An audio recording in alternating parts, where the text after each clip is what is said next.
It's tax time for most Koreans. There are some changes this year in terms of deductions, new ones for the use of postnatal care centers and for money spent on admission to museums and art galleries. Eum Ji-young explains further.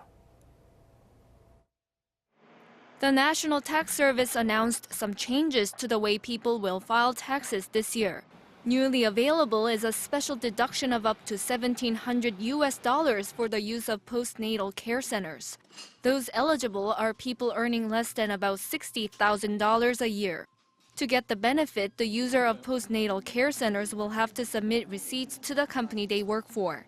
Another benefit this year will be a 30% deduction for money spent on admission to museums and art galleries if it wasn't put on a credit card in the second half of the year. This benefit is also only for those who made less than about $60,000.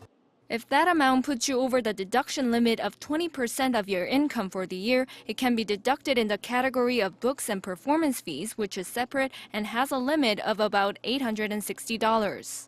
Also this tax season, deduction for mortgage interest will be expended to homes worth as much as $430,000, up from the last year's roughly $340,000. However, in other categories, deductions will be eliminated. Until now, there was an across-the-board deduction for people with children under the age of 20, but that'll no longer apply to children younger than 7. Also, travelers should note that there will be no deduction for money spent after February 12th this year at duty-free shops if it was on a credit card. But filing and paying taxes will be simpler this year under a new filing system.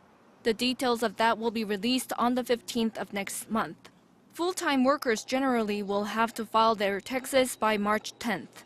Eum Ji-young, Arirang News.